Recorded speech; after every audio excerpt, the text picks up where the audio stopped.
Thank you. Sunday. Yes, Sunday, 6 o'clock at Phillipsport, New York, 12569, 657 Red Hill Road. Put it in the GPS now. Hope to see you all there.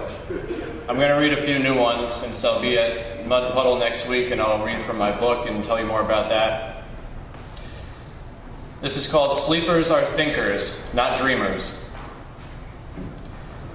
The beds from which we rise will soon be strange, and the windows from which we greet the dawn will reveal strange skies, and beyond the skies will lie strange cities, and in the cities, strangers yet unknown. We will recall, not without nostalgic twinge, a bed we once shared, a bed now hosting new guests, and we will consider that the occupancy of beds in this world is a dynamic set of data, perpetually in flux, that people are constantly swapping sleeping places and unknowingly sharing memories of single sweet nights in singular sweet beds with singularly unique bodies who are no longer there.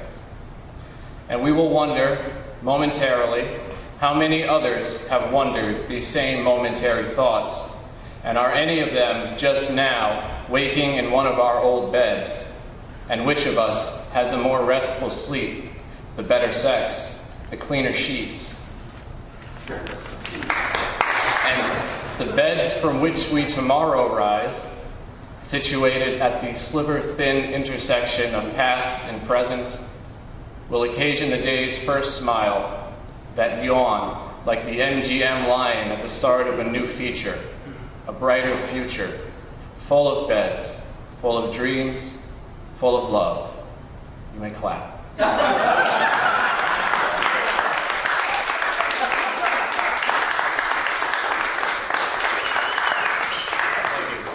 It's very short piece called Touch It. Get your minds out of the gutter. The truth falls through any man's hands the moment he squeezes too tightly. And a man's freedom is bound the moment he forgets what he is holding. The things at our fingertips are never ours to own, but it feels good to believe. And for the time being, we can touch all we want, though we have only 10 fingers.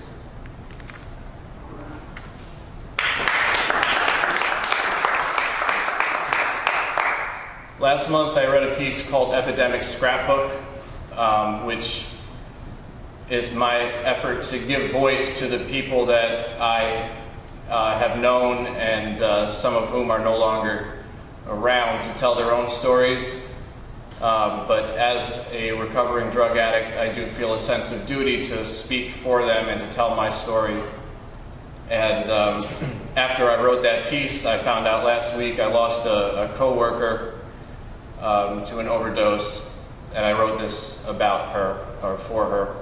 It's called No Call, No Show, for Danielle. I should not be, but I'm nevertheless amazed at how much people have been saying about you, how much they purport to feel about your death, though their feelings are only thoughts, because they didn't know you any better than I did, and I didn't know you enough to know you were using. I suppose I'm not really amazed. That's hyperbole.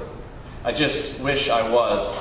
Wish that I was upset that just for this one rare occasion, people were being nosy, sticking their judgy little fingers in others' messy business.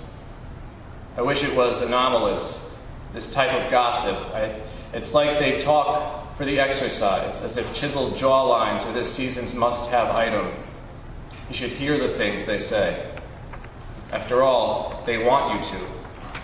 That's why they whisper. A young woman like you, suddenly gone, periwinkle pale and permanently unemployed? Now that's juicy. Tragically juicy, but still. And your daughter? Oh my, how awful.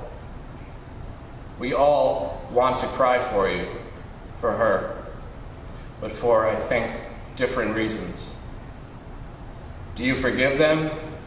forgive me this poem? I don't know how long you are active. Long enough, I hope, to have learned that while people certainly fear what they can't understand, they get a rush vicariously from crime, terror, scandal. Everyone wants a brush with the grotesque, just to say that death got close but couldn't lay his hands. Maybe that's how some people get off. Not on your OD per se, since who are you to them? But the idea of a life being cut shorter than it's comfortable to imagine. According to what I hear, you never had a happy day on earth. But that's what happens to addicts, right? We neglect emotion, reject change, and then we just disappear. And well-wishers gather in little circles to speculate what went wrong, hoping to somehow experience all the drama they suppose we missed. So on behalf of all humans, I apologize for our nature. You see now, if you couldn't before, that everyone is just as lost, lonely, and lacking as you. The true tragedy is that we express this longing differently, and never by admission. No, we choose to make fools of ourselves instead. Thank you.